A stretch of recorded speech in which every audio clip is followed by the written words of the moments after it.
Today, the question I'm continually asking myself is, how do I exercise my very strong value for collective care, but in a way that works with my neurology, my interests, my strengths, the ways that I work best? What would the world look like if people felt like they mattered? Welcome to the Lead with Love podcast, exploring what it means to lead with love in business and life. I'm your host, Jada Selner, and in this show, I'll share meaningful conversations to help you, the creative, the entrepreneur, the world changer, reach more people, go after your dreams, and serve your community with love. I appreciate you joining me. Now, let's get cozy and start today's episode. How do you build a more intentional relationship with work in a way that honors your values, neurology, strengths, and interest? Today, I'm in conversation with Tara McMullin, where we talk about redefining how we approach goal setting, achievement, and productivity. Tara is a writer, podcaster, producer, and co-founder of YellowHouse.Media, which is a boutique podcast production company. And for over 13 years, Tara has studied small business owners, how they live, how they work, what influences them, and what they hope for the future. And she shares all of her findings on her podcast, What Works. I was actually just recently on her podcast. It is called Self-Help LLC, The Politics of Hustle Culture. You can also find an essay and an article that she built around that conversation called Hustle Culture. How did we get here and what do we do about it? Tara's work has been featured in Fast Company, The Startup, The Muse, and the Huffington Post. She is also the author of What Works, a comprehensive framework to change the way we approach goal setting. And you can grab all the links to those interviews, articles, and her new book at explorewhatworks.com. And what is really cool is that Tara and I have book babies coming out just 2 weeks apart. I feel like our books are cousins. They're so interrelated from a different perspective and lens. So this is a really fun conversation. And if you're ready to join the anti-hustle movement, you can get my book, She Builds, the Anti-Hustle Guide to Grow Your Business and Nourish Your Life at shebuilds.com, where you will also get access to lots of bonus goodies too. So now let's get cozy with Tara. Hi, Tara. Hey, Jada. I'm super excited for us to have this conversation. And I did a little digging into my podcast archives. And we had a conversation 4 years ago. I'm like, am I doing the math right? Of like, there's the blip where it's like, where is time? What happened? What planet are we on? But we were talking about why it's important for us to tear down the power structures we've been trying to step away from, and also the power of building community first. And I think a lot, especially tearing down the power structures, I feel like that's still an essence of your body of work to this day, which I'm super excited to dive into. And I've had the opportunity to be on your podcast, What Works, which is a phenomenal, the way that your brain thinks and organizes ideas and structures is just it just inspires me. And I also feel deeply educated in that process. So for people who want to listen to that previous conversation, we're going to catch y'all all the way up, but that's at jadaselner.com/134. Have you ever listened to any of your old podcasts just to like, who was I then? No. No. I mean, occasionally I go back into my own podcast archives because I'll remember a conversation that I had with someone that, would be a great example or a case study or, maybe something that I can quote into another episode. But no, I do not go back into old interviews that I've done. I probably should. It It sounds like it would be very productive and also very scary. And also it's almost if you feel inspired, because I don't necessarily too often listen to other podcasts that I've been on, but I'll listen to ones where I've interviewed someone, or I was re-listening to behind the scenes of my book writing process, which I did interviews over 3 years. And that was fascinating to kind of see the milestone of capturing, it's kind of Austin Kleon, show your work. And now it's a documentation and capsule of that. So you have a new book that's coming out, which we're going to talk about, which is titled What Works? A Comprehensive Framework to Change the Way We Approach Goal Setting. So before we go there, one of the bodies of work that you had in our previous conversation was co-commercial.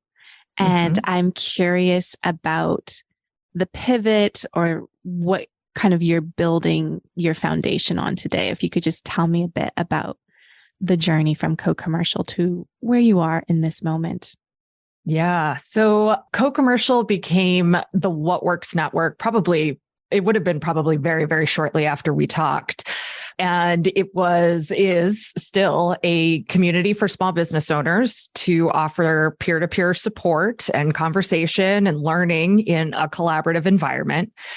And it was very much based on my personal values for collective care and for, just the open access to information and ideas, and not kind of siloing those away to those who have more power, more privilege, more money. And I still really, really strongly believe in the vision of that community. But from 2018 to here at the end of 2022, I've learned a lot about myself, and I learned a lot about myself in the role of community builder. And I needed to do that. I was forced to do that, really. It was thrust on me because I really started to feel myself become completely depleted in the kind of work that I was doing. And the kind of work that I was doing was, leading a team. So managing people, providing that kind of guidance to folks on my team, and leading the community, which meant, really kind of juggling a lot of people's very different needs and questions and values. And, that's a feature, not a bug, of the way a community is built. There should be diversity of needs and questions and goals within a community. Absolutely.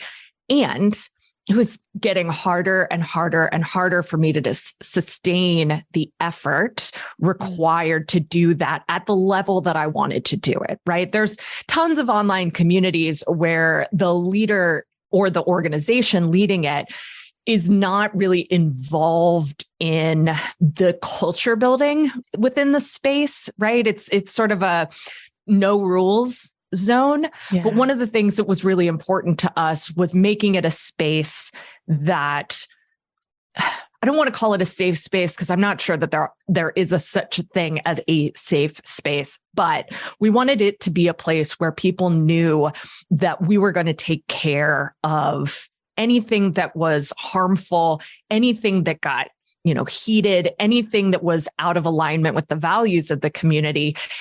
And for me personally, that was a lot of emotional work. And it just didn't fit with my strengths.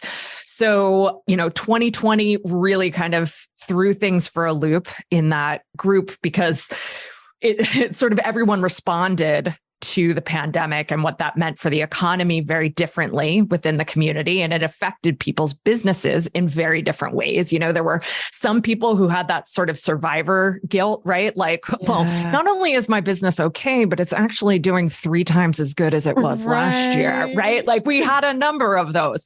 And then we had a number of people who lost everything, business-wise anyway. And then we had folks who were all along the spectrum in between those things. And we also would really notice, especially in the mastermind groups that we were running, how unpredictable people's emotions were from week to week, like what they were willing to tolerate week to week, the kind of relationships they were willing to navigate from week to week.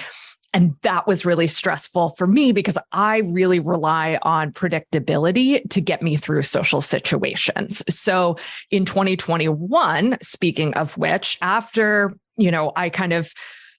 I started to shift my role within the community so that I could be a little bit more at a distance, at a remove from sort of the relational things, the emotional labor in the community.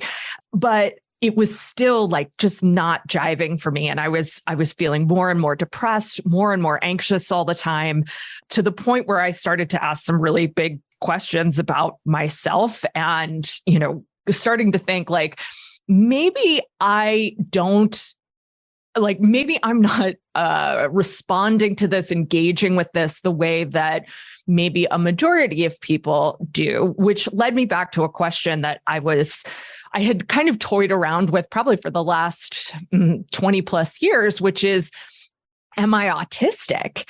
And so mid 2021, that all kind of came to a head, and it's like, oh yeah, I'm actually very autistic in a lot of ways. I talked to my doctor, I talked to my therapist, and we've all kind of come to this same conclusion of my experience with autism and the ways in which that was making the work that I was doing even harder.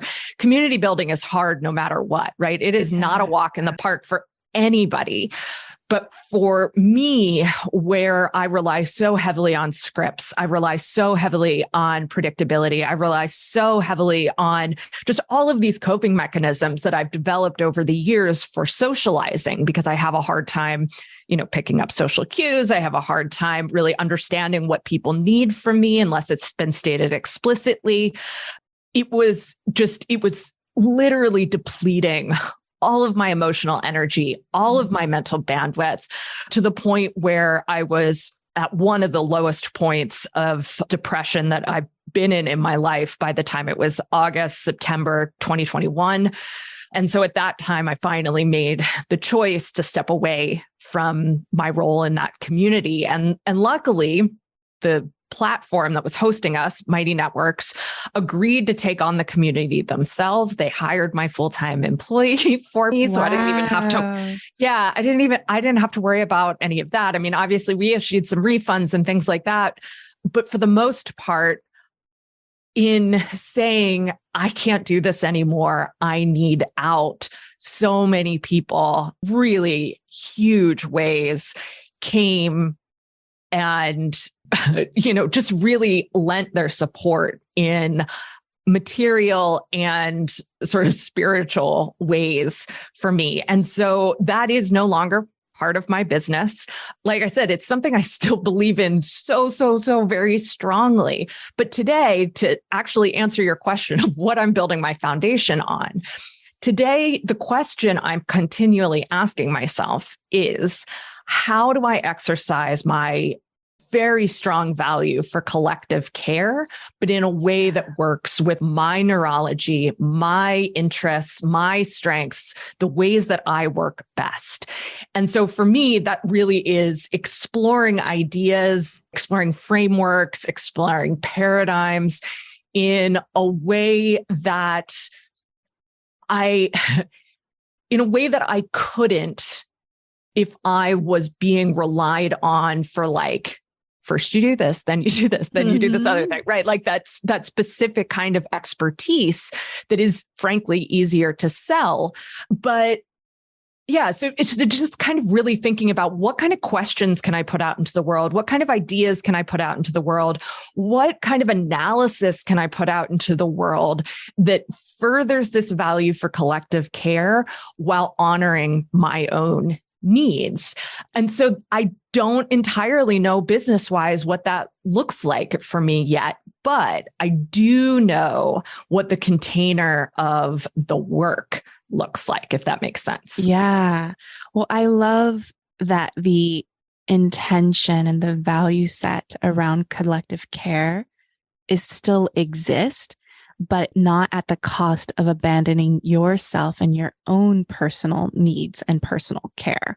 So I think that's a really beautiful distinction of leaning into a question of letting go of it in some certain form or structure or space holding to what is a way that actually leans into your strengths for that same intention and value. So I think that's really beautiful that you were able to still carry it forward and be in the curiosity of how can this exist while I still take care of myself and being neurodivergent and just being in that curiosity. So it's such a beautiful way of looking at that. And thank you for sharing also the vulnerability of being in that season of depletion and depression and those pieces, because oftentimes, all we see is fancy websites and Twitter posts and Instagram and things. And we don't always have the full picture of what's going on behind the scenes as entrepreneurs, as we are creating and thinking and building. And so thank you for just letting us get a peek behind the curtains of making a choice. Like, I like that you said, like, I chose to step away, to step down from that and reinvent it in a way that actually works for you. So what were some of the strengths that you identified for yourself and kind of being in that self-assessment? Okay, this holding space, creating safe space in this type of community membership is not working for me. And I love that you gifted it, like you released it with love into other loving hands so that those people could still be cared for. But what were some of the insights of the strengths that you are carrying forward with you now?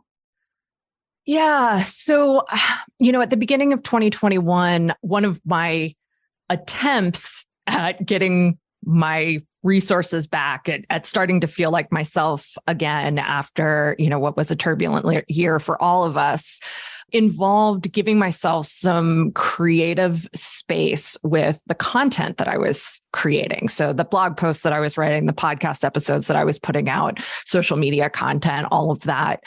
And it really reminded me just how much I love the process of writing, right? Like, not all writers love to write. Some writers are compelled to write, but still find it very hard. For me, like, the process of thinking through an idea, putting words on paper and pixels, research, really fleshing things out, finding new ways to say something that hasn't quite landed yet. That process to me it's something that I love to do. And it's also a strength of mine. And I realized that in trying to be the good business owner for years and the good marketer for years, that I'd really gotten away from a lot of that. So I had started experimenting with that through 2021. And now here almost through 2022, that has continued to be a way that I'm exercising that strength. I think similarly, one of the other strengths that's very prominent for me, potent to me, is a strength around sense making. So taking sort of a situation, a set of circumstances, and distilling it down to understand, okay, what does this mean? Like, how do I make sense of this? And that's a strength for me. It's always been a strength for me. And it's something that is very often missing in the space that we operate in, right? We tend to look at like, okay, here's what's working on Instagram. Here's what's working with online courses. Here's what's working with this, that, or the other thing. And that's not that that's bad stuff. It's just kind of insulated, right? It's kind of siloed in its perspective. And I know that because sense making is one of my strengths, I can lean on information and ideas from all sorts of different spaces to not just say, okay, here's what's working on Instagram, but here's why this thing is working on Instagram.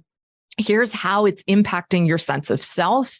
Here's how emotional labor is playing out in this scenario. Here's how what's working on Instagram is actually better for Instagram than it is for you, right? Like I can take all of that analysis from sociology, from kind of management thinking, from philosophy, from critical theory, and apply it to these circumstances in the online business world, which can seem so confounding, so just overwhelming and confusing to people, and hopefully pull it apart in a way that gives someone an insight on, okay, here's what's happening and here's what this really means, or here's what's happening and here's a question that I can ask myself to figure out how I personally want to engage with this platform, or if I want to engage with this platform, this idea, or this tactic.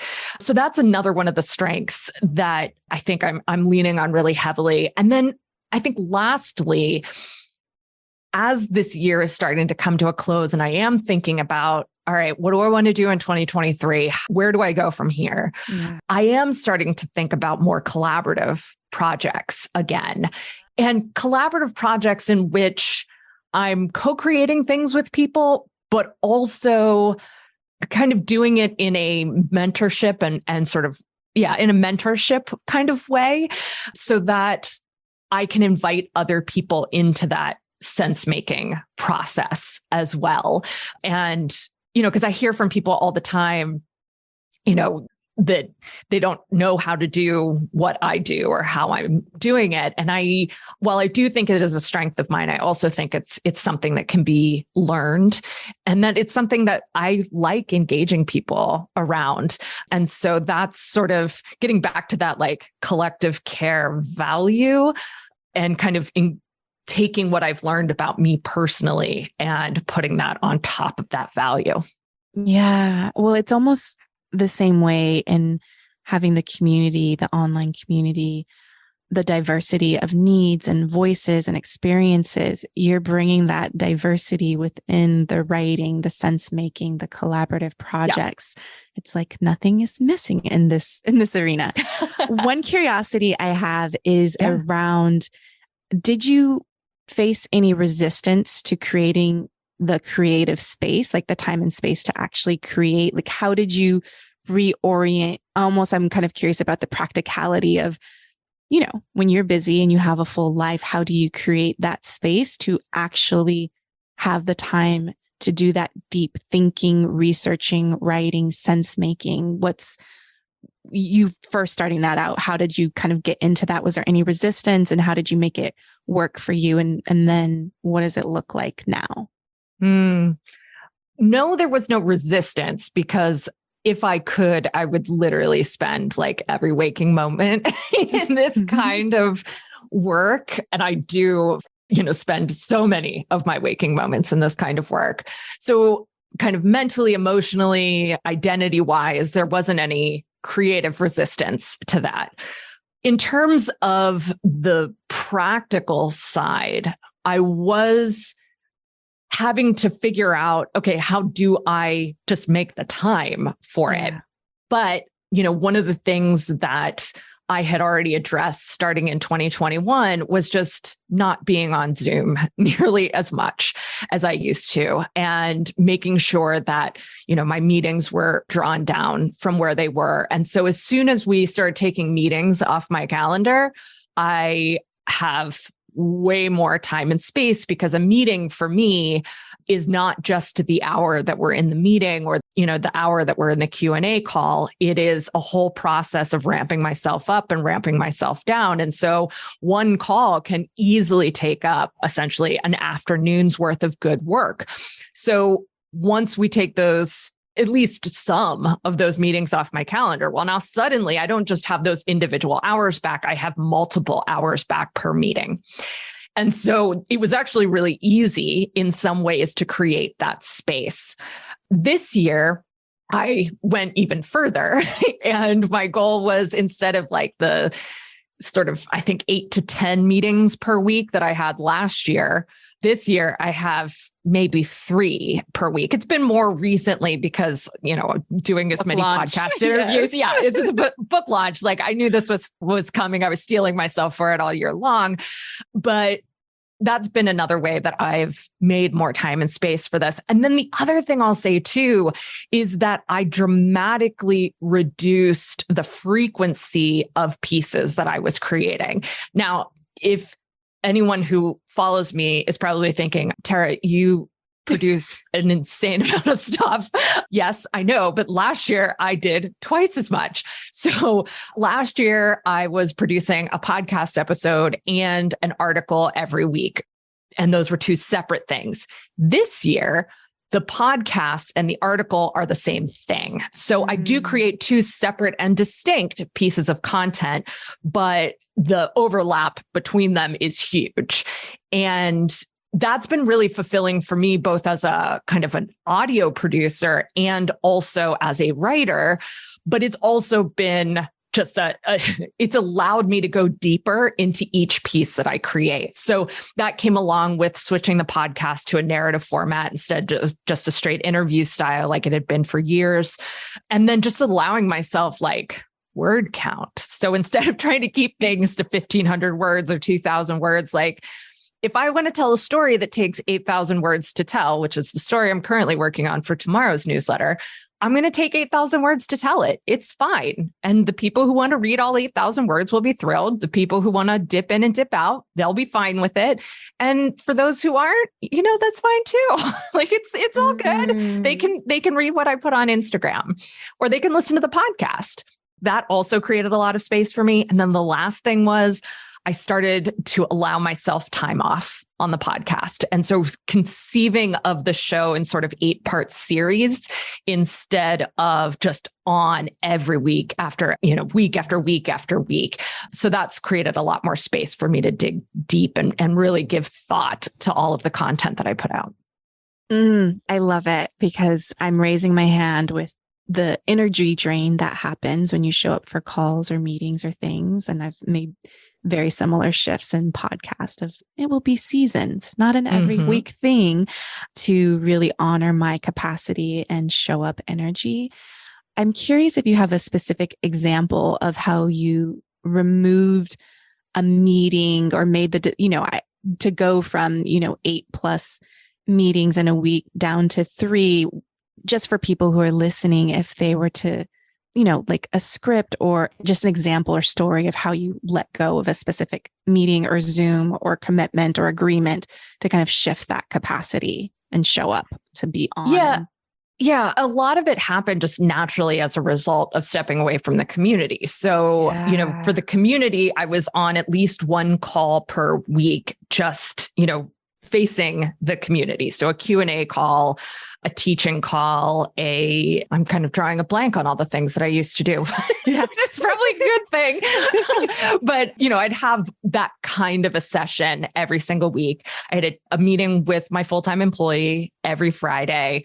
And then previous to 2021, also had mastermind meetings at least twice a week. So all of my kind of client hours essentially just disappeared when I stepped away from the community. So I just didn't have those meetings anymore. Yeah. What I will say, what I had to really focus on for myself was not filling that space back up. The beginning of the year was pretty easy because I was just like, I'm done and I can't. And it wasn't so hard to say no. Recently, it's been hard to say no. And again, part of that is the book launch. And that's fine. This is a season and I will get through it. And if the demand on my time continues, that's probably a good thing and I'll work it out. Yes. I'm in solidarity with you in that for sure. But one of the things that I did in 2021, again, at the beginning of the year, was experimented with zero-based scheduling. And I talk about this in the book, where I actually laid out on my calendar all of the things that I needed to do and the amount of time I thought they took me, which meant that I was integrating essentially my to-do list with my meetings. And when you integrate your to-do list with your meetings, it becomes very apparent when you're either trying to get too many things done or when you have too many meetings. And so that was a big wake-up call for me to say, okay, I've got to say no to some meetings and I have to say no to some tasks because there just isn't enough physical space on this calendar for all of these things to go in there. And even beyond the physical space, then there was all of the kind of emotional and energetic piece of it as well. And to the point then that I realized like, I need to have a hard no around having more than 2 meetings in a day. And I can only have meetings 2, maybe 3 days out of the week. And just kind of giving myself that container of I'm doing my best work when I have 3 or 4 meetings per week, period. When they're not all on the same day, but when I also have, they're not just spread out through the week, they're on particular days so that I know that I have these other open days where I really can just sink into whatever piece I'm working on at the time.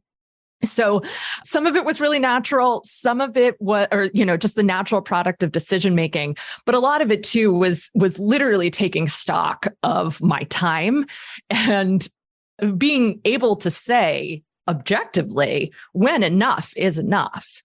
Yeah. I think last thing there is the other thing that I really started to recognize is like, we're pretty good at time management in that we have ways of measuring time management, right? We can say this activity is going to take me an hour, or this activity is going to take me 3 hours, whatever it might be. We might not be good at actually guesstimating those things, but we have metrics, right, that we can associate with time. With energy and emotional capacity, it's a lot harder. And so Brittany Berger, who's the founder of Work Brighter, has been really helpful for me in thinking about energy management and in thinking about, so energy management instead of time management, and then thinking about ways that I can quantify my energy so that I know, there's one day where I might be able to crank out 10,000 words in a day, no problem. Don't feel depleted because that's a really low energy activity for me. But knowing that meetings might take up more energy than a full day of writing, right? And so being able to sort of quantify those things and give myself actual parameters for my week has been really helpful in that too. Yeah, I love that because that's why I think our books are cousins and they they like walk hand in hand, because I'm very similar in that way of really, after I do an event or a retreat or a call, just checking in and like, how does my energy feel at the end of the day? And I've made, where it's like, oh, I can do 3 calls. And then I was like, nope, only 2 calls, 2 days a week. And that's it. And then when you're in this season, so I'm curious for you, because we're both in high output, show up, more conversations leading up to our book launches. What are you doing to care for yourself, to replenish yourself while there is a lot of emotional, energetic output, as well as logistical show up conversations? Is there anything that you're doing in this season of bigger output that's kind of going against your ideal calendar constraints to take care of yourself? Yeah, I think it's less what I am doing and more what I'm not doing. Mm-hmm. So I'm starting to jokingly call this year in my mind the year of not making money. And so at the beginning of the year, I was really focused on writing the book, and I had the advance for that. And I had some savings, and my husband and I have the revenue from our other company, which we haven't pulled back on at all. It's producing more than ever. And I don't really have much of a workload when it comes to that company at all. So I don't think about myself as making that money, even though we could get into the nuts and bolts of how that works or how that doesn't work. But regardless, there is money coming in, but my labor isn't directly responsible for really anything at all right now. And I thought that I would get the book written, turn it in the end of March, end of April, I think is when I turned it in the end of April. And then I would figure out what I was going to do. Like I'd open a couple coaching spots, or maybe I would take on a podcast or two on my own to produce, work with somebody really special who wanted to create something really special podcasting wise. And I just still didn't feel ready. Yeah. I didn't feel like I had the energy yet. The idea of it made me super anxious. And so I've just sort of been, I have taken on a project here or there so that I made some money, but I've kind of been able to float myself through here to the second half of October, and am I paying myself the same as I've paid myself for the last few years? No, absolutely not. I've hit skip payroll on my own paycheck many times now. And I am not afraid to admit that. Yes. But what that means is that because I've been able to float myself to this point, I do have the capacity to do interview after interview after interview, or to get on calls with my publisher and the marketing person at the publisher and, all of that. I have that capacity. Is it ideal? No. But is it available to me? Absolutely. And so I do feel more tired at the end of the day these last few weeks than I had the rest of the year, but it is completely manageable as a distinct period of time. And then, I know that, end of November, December, January, I'll have time to hopefully relax a little bit more again and get back to the lower energy work that actually produces more results for me. Yeah. But I'll get there. Yeah. Well, I'm in a very similar position as you, very same of not doing high revenue generating activities and kind of putting on my quarterly plan and just like, oh, let me push that to the next quarter. Yeah. Don't have the energy and the bandwidth. It's just about the book. It's just, but you have these intentions, or it looks like there's breathing room, that there'll be breathing room on the horizon to take that on. Or, the question that I've been asking myself all year is, what do I want to be when I grow up? Like, what do I want to be when I grow up after the book is out? Because there'll be this void or something that I think that, and kind of re-envisioning, reimagining the model that supports your strengths, your gifts. But I think I hear that a lot from authors, not everyone, but if you're real, like, especially just for output and energy management, that there is that season where you're putting all of that time, effort, and energy into the creation of a book that's actually going to me, I see, will be a high revenue generator for your body of work and whatever you're up to. But it's kind of the long game. And I know that I had a conversation with my bookkeeper around that, where it's like, I have this vision where I'm going to write the book. I'm going to do this. It's like, so I'm slowing down on things and the numbers don't look as sexy in the P&L as they normally do. But it's like, I have this bigger vision that's like a 3-year timeline, not a 90-day acceleration. And so it's a special dance to surrender and trust that, like, the resources, the availability will come back. I love that you're like, I'm not afraid to admit this. I press pause on payroll, all the things, because it's when you're doing big, deep creative work, it takes a lot of effort and energy. Is there anything that you do? I'm just curious because I'm in the same season of like, what do you do at the end of the day of these like full output call days when you do get home to kind of reset yourself for the next day? Just your own personal pleasures to disconnect. Yeah, there's been a number of changes that I've made to my evening routine, evening activities in the last year as a direct result of like both me and my husband trying to navigate my depletion at the end of the day. One of them is around food. So this is super random, but like this is something that's been super helpful to us. At the end of a day when I would feel very depleted, which was every day in 2021, the last thing that I wanted to do was have a conversation about what we were going to eat. I was having a hard time planning past like the next 5 minutes. He's just not a planner like that. He doesn't obsess on food the way that I do. And so he's not kind of thinking ahead about that kind of stuff. And then we both have the kind of personality types where it's really hard to pin us down on what we actually want. And so we would just have these kind of conversations that would go back and forth like, well, what do you want to do for dinner? Well, what do you want to do for dinner? Well, no, I asked you first. Well, but I'm asking you now. Like, oh God. So we stopped doing that. And now he makes himself dinner. I make myself dinner, which is typically the same thing for 4 or 5 nights on end, because, one of the common traits of autism is being very happy to kind of eat the same thing over and over again, because there's certain foods that are sort of like safe foods. I don't think of foods as unsafe, but there's certain foods that I know I can count on to be excited about, even if I've had them for the 5th night in a row, right? So kind of letting that happen so that we never have the conversation, what do you want to do for dinner anymore, has been huge, absolutely huge. And I recognize that not everyone can do that, right? If you've got kids at home, that is probably not a thing that you can do.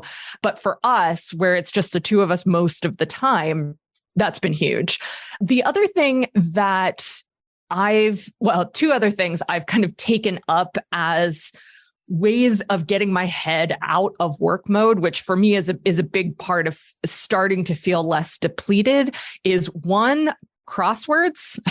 I do a lot of crosswords in the evening, just easy stuff. Like, I'm not doing hard stuff. Like Wednesday, New York Times is stretching it. Monday, Tuesday, I'm very happy. Like, I'll just bang out a couple every night. And it's just really helpful for kind of like engaging my brain, but also emptying my brain. And then the other thing is I took up drawing at the beginning of 2021. And that's been, I've never been a visual artist. I've never been good at drawing. That was always my brother's thing. And so that, again, it's a way of sort of engaging my brain without, I can't think of anything else when I'm drawing. And so just having that kind of mental meditative focus on a thing is really helpful for just letting me down regulate at the end of the day and getting me ready for the next day. Yeah. Thank you for sharing that, because I think it's really important. How do we disconnect from thinking when you do have a passion for your work and the mental frameworks and all of the different things, you get excited. And so I love hearing just different ways that people kind of downgrade and like, okay, let me regulate my nervous system. Let me get off of that adrenaline of that high of doing the work and the output and all of those pieces. So that's really beautiful. For me, I'm a little bit of mix of certain shows. I have like a show that I watch with my husband, a show that I watch with my daughter, a show that I'll watch solo. I go through different seasons of that. And then I love to dance. So I will take dance classes, and that gets me out of my head, back into my body, and then some hot tub time. Like for me, I need a lot of like sensory, like things like touching my skin to kind of bring me back into my body instead of staying in that mental space of my head where the thoughts and ideas are constantly happening. And so, yeah, that's really cool. So let's dive into what you mean by changing the way we approach goal setting.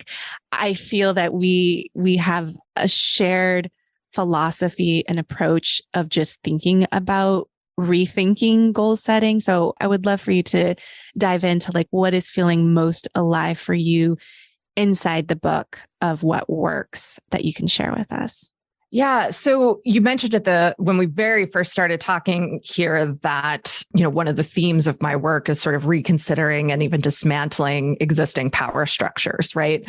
And so when I talk about changing the way we approach goal setting, radically shifting the way we approach goal setting, what I'm really talking about is examining the power structures that exist in the discourse around goal setting and how we've learned to set goals and how we've learned to climb the ladder and go after that next achievement, and dismantle those same power structures and those messages so that we can really tap into, okay, these are the things I'm curious about. These are the things I want to explore. These are the ways in which I want to grow, or these are the kinds of activities that I think will help me grow in the way that I want to grow.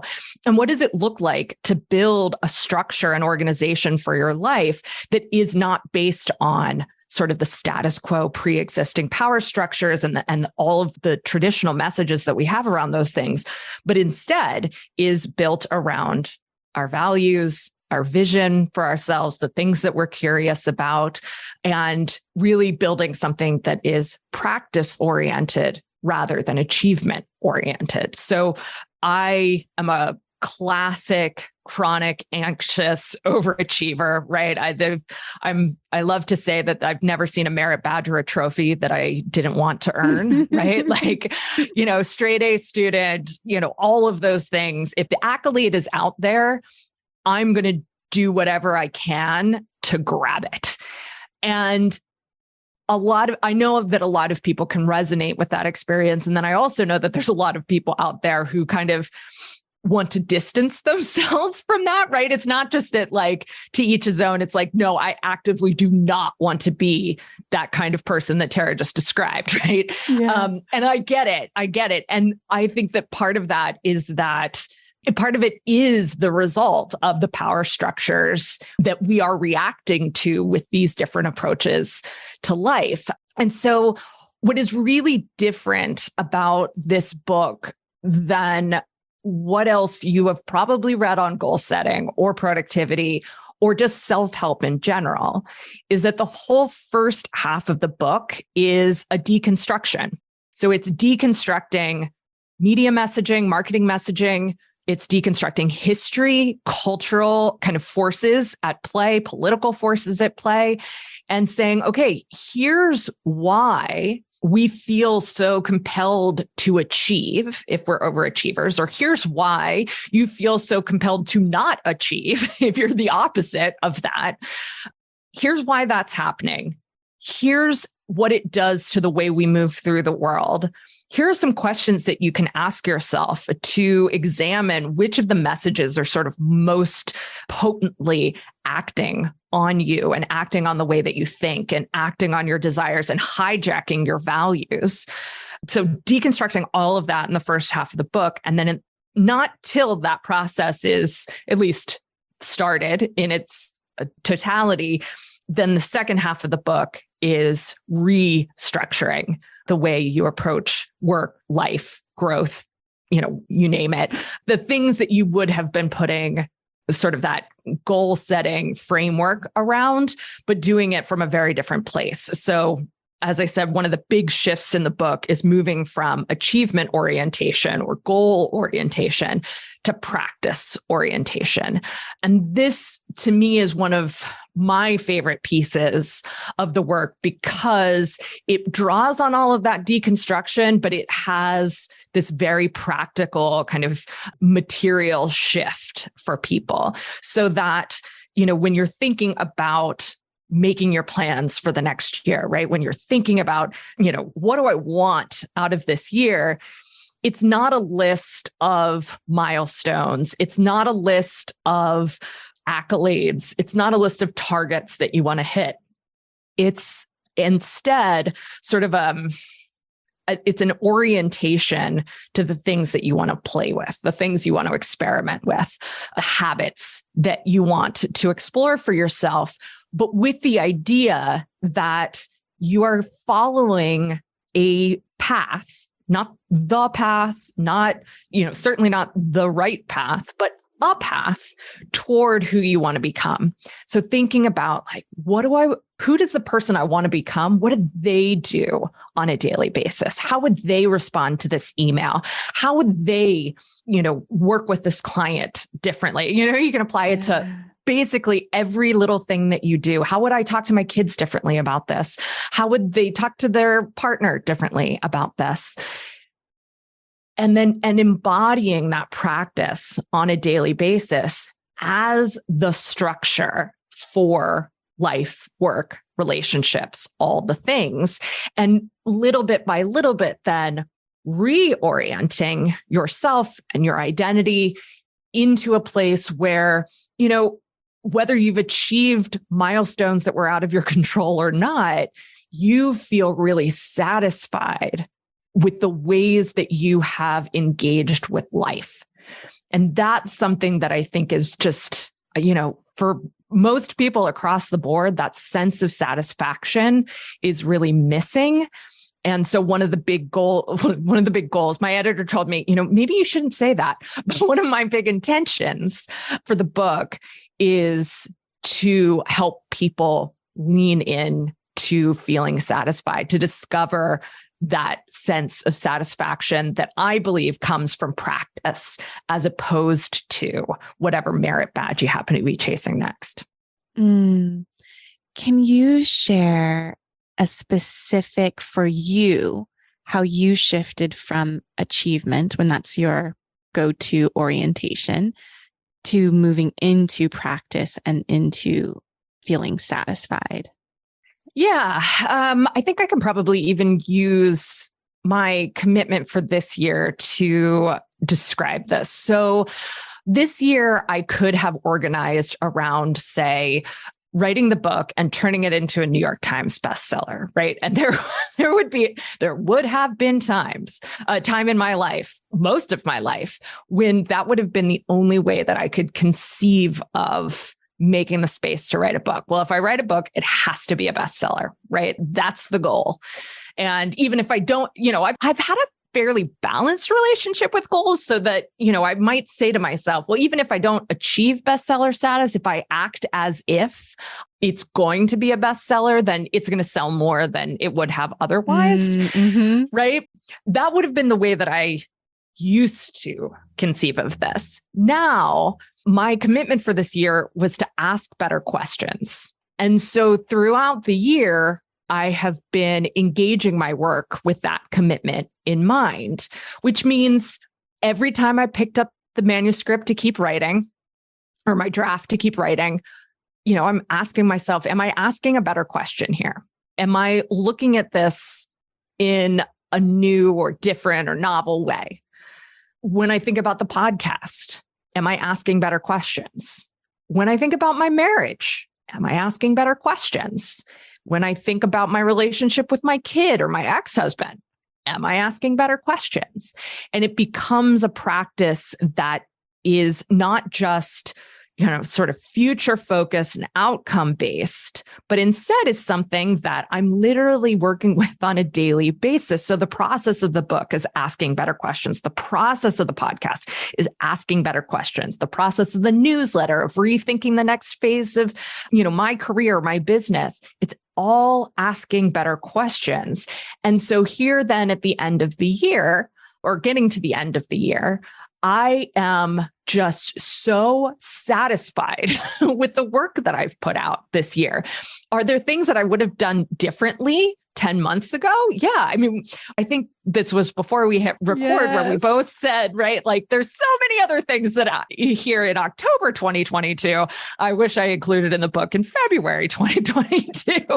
Yes. But I'm still satisfied with it as a piece of work that I'm putting out into the world. I'm satisfied with the podcast episodes I've put out into the world this year. And so that sense of satisfaction really comes from just the practice of committing to that one habit of asking a better question every juncture I can.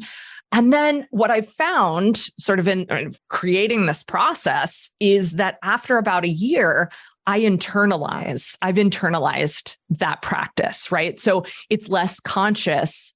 And now it's something that comes more naturally. And to me, that's a lot of growth. And it's also very satisfying growth, right? It's not necessarily the number in my bank account. It's not the number of people on my email list. It's not this or that or the other thing. But knowing that in that last year, I've grown in this particular way. I ask better questions now than I did at the beginning of the year. And I will continue to ask better questions. That to me is really satisfying. For those who are listening right now, is there a question that has been interesting or fun or even challenging you to think differently that you would leave for those that are listening right now? A question that they could possibly lean into and be an inquiry around? I I don't know if this is exactly the kind of thing you have in mind, but what I'm personally really interested in exploring through better questions that I think is useful beyond just the scope of what I'm personally interested in is really looking critically at the messages that I receive on social media, in my inbox, in the podcasts that I listen to. And so essentially the better question there is like, what is this really saying? When someone puts up a post that, like, I saw an Instagram post the other day from a pretty big influencer that simply said, you can't lose if you don't quit. And to me, it's nice to think that, okay, on the surface, that's true, but I don't actually believe it's true. And I believe that there's a bunch of stories under the surface. So I want under the surface of that make that actually a really harmful thing to put out into the world without more context. I think there's a way, of course, in which we can say that, persistence and like evolution and all of these things are a way in which we grow and are their own form of success. Yeah, absolutely. And sometimes quitting is the best thing to do. And quitting doesn't equal losing, right? Like, yes. And so the question is like, what else is being said here that's not explicit? Yeah. And that really is sort of the theme underlying the whole book. It's been the theme of my podcast throughout this year, but it really is a question that's with me essentially every time I'm on the internet, every time I'm being fed advertising on YouTube, every time I'm in a store, all of the different ways in which we interact with the world have these messages embedded in them that we don't see unless we're asking that question. So that's what I would leave people with. I love that. I love that. Of questioning the messages. Is that true or is that harmful? And I've done some stuff like that recently with even family members sharing different quotes of like, the comfort zone is where dreams go and die. And I'm like, and I'm just like, like, I think there's, we can have comfort is okay. Like that comfort and ambition can coexist. We don't always have to be outside our comfort zone. We also need self-soothing and coping strategies to take care of ourselves while we're going after things. And so I think that's beautiful to question the messaging that we're receiving. So we're coming to a close and I could talk with you for hours. I feel like when our books are in our hands, we'll just have to have like a book date together just to share and process. Is there anything that you would like to share before we wrap up? I think just to respond directly to what you said about the comfort zone idea. Yeah. The other question that comes to mind for me is who benefits from me believing this, right? Who benefits from me believing that I shouldn't be in my comfort zone? It's not me, right? It's not you. It's somebody else that doesn't have my best interests in mind. It's an institution or a system that doesn't have my best interests in mind. And so I think that's the second question of like, what else is being said here? Yeah. And who does it benefit? I love that. I love that. And for people who are like, let me get my hands on what works, where do they go to get access to your book? Yeah. So you can find the book at explorewhatworks.com/book. And the links to all the places you can get it, Amazon, Barnes & Noble, Target, your local bookstore. I got links to all of it. That's on that page, as well as all of the bonuses that I have, depending on how many copies you order and all that good stuff. People know how book launches work. So explorewhatworks.com/book. And then the podcast is just What Works. And you can find it wherever you listen to Lead with Love. Yes. And I will definitely link in the show notes because I have a newer conversation on what works. So I'm excited for that. And I'm just excited for your body of work to keep growing and evolving and that in 2023, we will be able to say, this is what I want to be when I grow up. Oh, God, I hope so. Unpause payroll, all the things Yes. like the abundance and the flow. I think it's so beautiful. So thank you, Tara. It's been just such a joy and a delight to just hear how your brain thinks and organizes ideas. And I think people will really benefit from diving into what works. Well, thank you. It was a pleasure. Thank you so much for your heart and attention and listening to Lead with Love. You can always get the links and resources mentioned in each episode over at leadwithlovepodcast.com so that you can build a sustainable business and live a creative life on your terms.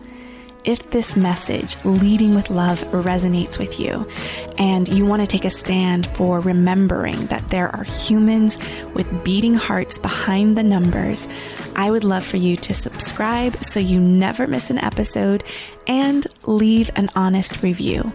It would mean the world to me, and it also helps more people spread more love in the world, which we really, really need.